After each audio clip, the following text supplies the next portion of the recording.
ఆ రోజు నాకు బాగా గుర్తు. కరెక్ట్గా 2 గంటలకి మీకు ఎప్పుడైతే అరెస్ట్ చేశారో ఫస్ట్ అధ్యక్షులు వారు ఫోన్ చేసి ఆయన ఏ పార్టీ అయినా మన పార్టీతో సంబంధం లేకపోయినా మనం దీని మీద స్టాండ్ తీసుకోవాలి, ఆయనకు మనం మద్దతుగా ఉండాలని చెప్పి ఏ రోజైతే మీకు అరెస్ట్ చేశారో ఆ నిమిషం నుంచి మళ్ళీ మిలిటరీ ఆఫీసులో మీరు రిలీజ్ అయ్యి హాస్పిటల్లో మీ ఇంటికి చేరినంత వరకు ప్రతి నిమిషం మానిటరింగ్ చేసినటువంటి వ్యక్తి, సమాజ శ్రేయస్సు కోరినటువంటి వ్యక్తి చంద్రబాబు నాయుడు గారు. ఆ రోజు ఎవరు మాట్లాడలేకపోయారు, ఎవరు బయటికి రాలేకపోయారు. ఢిల్లీలో ఒక రిప్రజెంటేషన్ ఇద్దామంటే ఎవరు పలికినటువంటి పరిస్థితి లేదు. అప్పటికప్పుడు మా పార్లమెంట్ సభ్యుల్ని చెప్పి రిప్రజెంటేషన్స్ ఇచ్చి లాయర్స్తో మాట్లాడి ఏం జరుగుతుందో ఆ రోజు పర్యవేక్షించి ప్రజాస్వామ్యాన్ని కాపాడడానికి ఇటువంటి వ్యక్తులకు మనం రక్షణ లేకపోతే ఈ రాష్ట్రం చాలా దారుణంగా తయారవుతుందని అనునిత్యం నీకే కాదు మాకే కాదు ఒక సామాన్య పౌరుడికి చిన్న ఇబ్బంది జరిగినా మన బాధ్యతగా మనం చేయాలని చేసినటువంటి వ్యక్తి చంద్రబాబు నాయుడు గారు. అందులో మీకు పడినటువంటి కష్టాల్లో ఆ రోజు మేము కూడా భాగస్వామ్యం. ఈరోజు చూస్తున్నాం అసలు ఏమనాలి, దానికి కొన్ని బ్లూ మీడియా వత్తాసు పలుకుతున్నారు.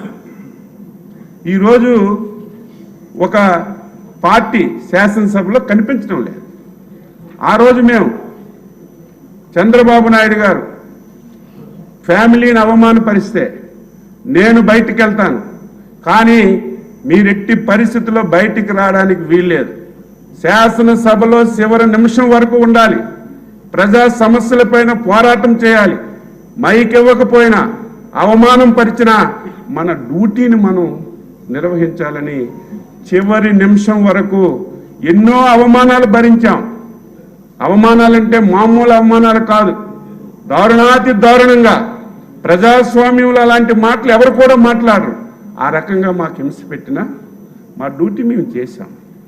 ఈరోజు నువ్వు చేసిన పాపాలకి ఈ రాష్ట్రాన్ని నువ్వు పూర్తిగా నాశనం చేయడం వల్ల నీకు ప్రజలు తీర్పిచ్చారు. నువ్వు రావాలి, రాకపోయినా పర్వాలేదు, దానికి అడ్డదిడ్డంగా ప్రజాస్వామ్యం అంటే అంబేద్కర్ గారు రాసినటువంటి రాజ్యాంగాన్ని దేశంలో అమలుపరుచుకుంటున్నాం. ఎవరమైనా సరే, ఏ రాజకీయ పార్టీ అయినా అది జరిగి తీరాలి. కానీ నేను 5 సంవత్సరాలు అంబేద్కర్ రాజ్యాంగాన్ని పూర్తిగా పక్కన పడేశాను, రాజారెడ్డి రాజ్యాంగాన్ని నడిపాను, నా ఇష్టం వచ్చినట్టుగా చేశాను. ఈరోజు అధికారం పోయినా నా రాజారెడ్డి రాజ్యాంగమే నడాలని మొండికేసుకొని కూర్చున్నా. ఎక్కడైనా ఉందా?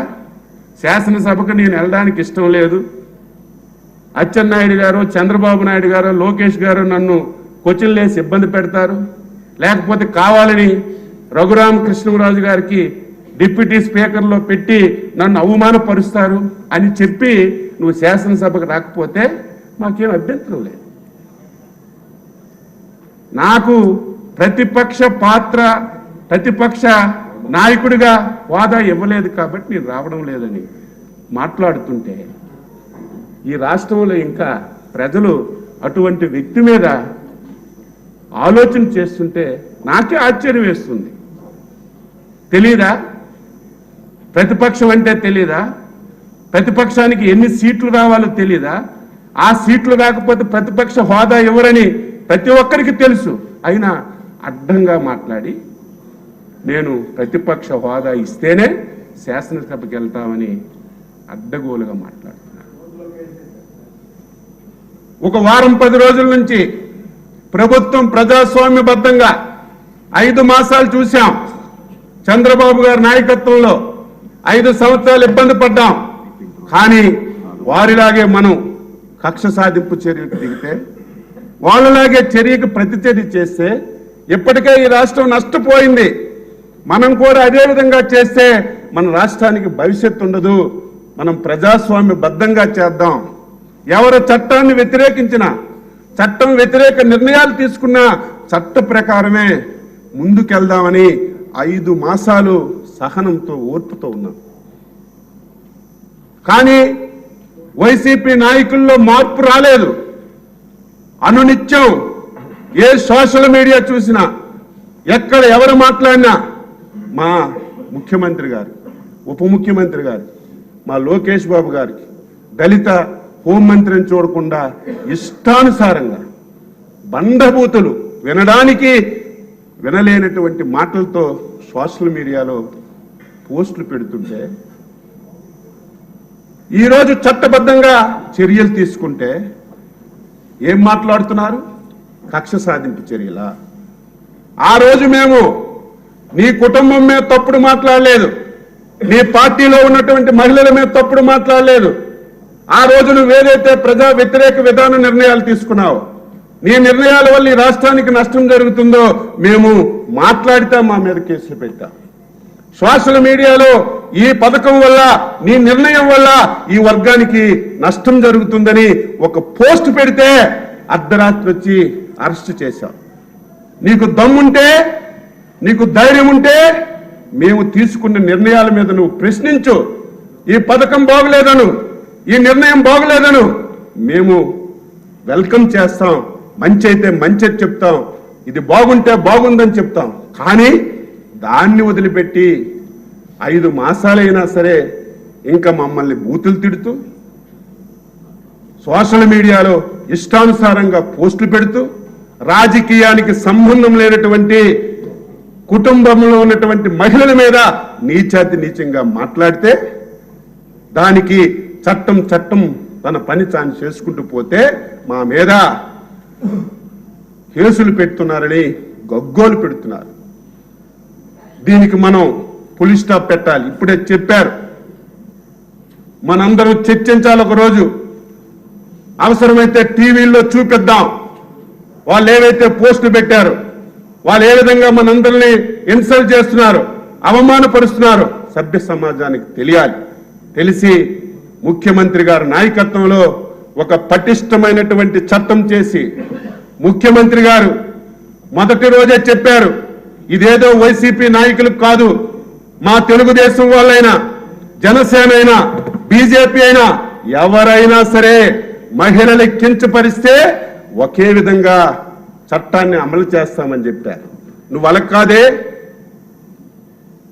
కక్షగట్టి ఆ రోజు మమ్మల్ని ఇబ్బంది పెట్టిన విషయాన్ని ఒక్కసారి మీ ద్వారా రాష్ట్ర ప్రజలకు గుర్తు చేస్తున్నారు.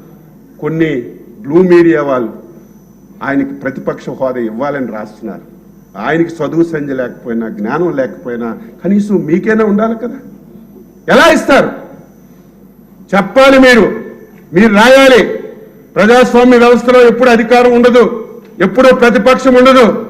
మా నాయకుడు 45 సంవత్సరాల్లో అధికారం ఉన్నా, ప్రతిపక్షం ఉన్నా, 21 మంది ఉన్నా నిరంతరం ప్రజల పక్షాన పోరాటం చేసినటువంటి వ్యక్తి మా నాయకుడు చంద్రబాబు నాయుడు. అధికారం అంటే నువ్వెందుకు, ఎవడైనా చేస్తాడు. అధికారం లేకపోయినప్పుడే ప్రజల పక్షాన పోరాటం చేయాలి. ఏది ఏమైనా సరే ఒక సమర్థవంతమైనటువంటి నాయకుడిగా మీకు ఆ స్థానంలో కూర్చోబెట్టారు.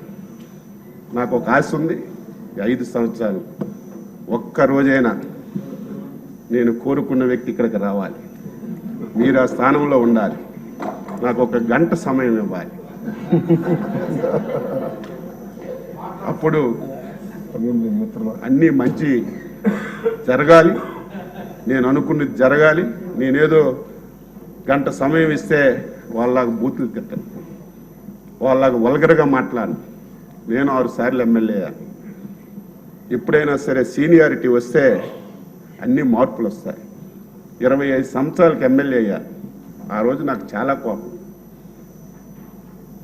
ప్రతి వారిని తిట్టడం, ఫోన్ ఎత్తకపోతే ఫోన్ పగలగొట్టడం, చాలా కోపంగా ఉండేది. 25 సంవత్సరాలు తెలియలేదు. ఈరోజు 6 సార్లు అయ్యారు. కోపం అనే నరమే లేదు. ఎవడేమనుకున్నా సరే మంచి అయితే తీసుకుంటాం, చెడు అయితే వదిలేస్తాం, మంచి సలహా అయితే అమలు చేస్తామని అనుభవంతోనే ముందుకు వస్తుంది. మీకు మంచి అనుభవం ఉంది.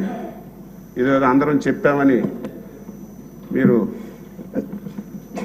మూతికి ప్లాస్టర్ వేసుకుంటే ఇప్పటికే ఇది సప్పగా ఉంది సభ ప్రతిపక్షం లేక. మీరు మీ పదునైనటువంటి మాటలతో ఎక్కడ కూడా క్రమశిక్షణ లోపించకుండా ఆంధ్రప్రదేశ్ శాసనసభ 5 సంవత్సరాలు ఆంధ్రప్రదేశ్ శాసనసభ అంటే ఒక అసహ్యమైనటువంటి సభ. ఆ సభలో బూతులు తప్ప, తిట్టుకోవడం తప్ప, అవమానించడం తప్ప ప్రజా సమస్యల మీద మాట్లాడినటువంటి సందర్భాలు లేవని 5 సంవత్సరాలు ఆంధ్ర ప్రజలు, దేశ ప్రజలందరూ మాట్లాడారు. మళ్ళీ అదే సభని మన నాయకుడు చంద్రబాబు గారి నాయకత్వంలో ఆంధ్రప్రదేశ్ శాసనసభ ఈ దేశానికి ఒక రోల్ మోడల్ కావాలి. ఆంధ్రప్రదేశ్ మళ్ళీ పునర్నిర్మించడానికి ఇది ఒక వేదిక కావాలి. దాని గురించి సభాపతిగా అయ్యన్న పాత్రుడు గారు, ఉపసభాపతిగా మీరు ఆ పాత్ర పోషిస్తారని మనస్ఫూర్తిగా విశ్వసిస్తూ మీకు మరొకసారి హృదయపూర్వకంగా అభినందనలు తెలియజేస్తూ సెలవు తీసుకుంటున్నాను. నేనెంతో అభిమానించే నా అభిమాన యువ నాయకుడు నారా లోకేష్ గారు మాట్లాడారు. అధ్యక్ష, ఈరోజు మీరు నిజంగానే డిప్యూటీ స్పీకర్ అవుతాం అనేది చాలా సంతోషమైన సందర్భం.